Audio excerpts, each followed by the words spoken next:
This is the first episode of the Lionhead Diary. My name's Peter Molyneux. Let me just explain a little bit about what you'll be seeing. We at the Game Developers Conference recently unveiled one of the 3 big features that are going to feature in Fable 2. And that big feature is the emotions that you will be feeling as you play the game. And so, you feeling loved is really important to us. And that's what a lot of this episode is about.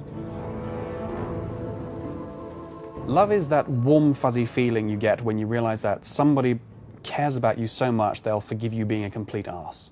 Love is very important to me, sort of in my life. I kind of very much like to consider myself a romantic. Love means many things to me. It's family love, erotic love. What people often do is confuse lust with love.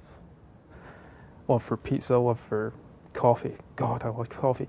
Because we deal with love every day in our lives, and it's something we recognise and are very sort of intimate with.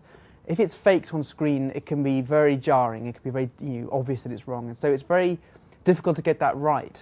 As we get more processing power, the AI will indeed get more sophisticated, and you'll be able to track a lot more variables, you'll be able to do a lot more with it. And so a lot of the ambitions that we had for Fable 1, which we couldn't quite put in, we are bringing back into Fable 2. Most RPGs are about going off on grand adventures, and Fable's exactly the same in that respect. There's all a very, very big sort of supernatural, exciting, action-oriented storyline.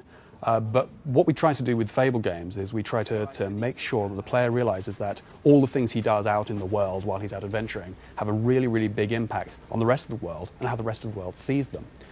So for us, the love and the respect and the fear, all these factors here are altered each time you go away on one of these little missions. And for us, that makes it a much, much deeper experience than simply going out, bashing a dragon on the head and going, right, I've got 30-something or other points. We'd like to bring the emotion back into it at all times, and love's going to be a very important part of that.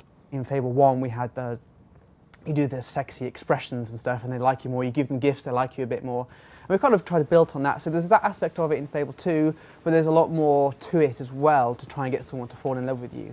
And hopefully we'll get the balance right such that if you find one person, the way they talk to you, it slowly builds, and you can tell you're getting there slowly, and I think they'll sort of maybe want you to take them out as well, rather than just giving them gifts. They might want to go for a nice walk with you.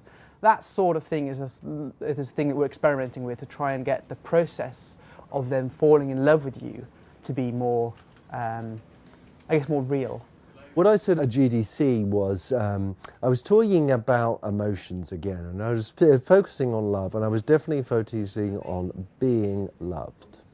And I focused on the dog because I wanted to show the quality that we were putting into the dog in the game. Gamers, casual gamers, everybody who sees that dog, they will say, that's a dog. I understand him. I understand when he's excited, I understand when he's sad, I understand when he's happy, I understand when he's hurt. He looks like a real dog.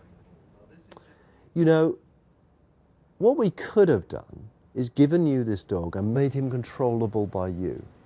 Allow you to send him to places, get him to wait, have him so that you could press a button, he could attack. That would have been the easy thing to do, but no, we've been brave about this. We give you no control over the dog. I don't press a button when I go out with my dog for a walk. I just go out with the dog, and the dog does his thing. And he knows that if I don't like something, he damn well doesn't do it. That's how you control the dog in the game. If you look at the history of other visual media, cinema, for example, the addition of love and sort of emotive content has been a really big deal. If you look at Charlie Chaplin, he introduced emotion into a film called The Kid, and suddenly cinema was elevated to a new form of art. I'm not quite saying we're there yet, but I'd very much like to think that we're kind of in the vanguard of groups who are interested in this side of games rather than sheer thumb candy. We give you no control over the dog. Just think about that a second. No control over the dog. You haven't got a dog button. And a lot of people would say, that's just mad, man. How can I be engaged with something? And what we've said is, you control the dog by playing the game. You control the dog by worrying about you as a hero. I think the very fact you don't control him makes him feel real.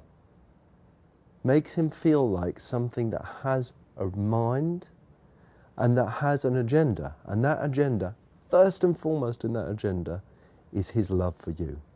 his willingness to sacrifice himself for you, his need to please you in everything that he does.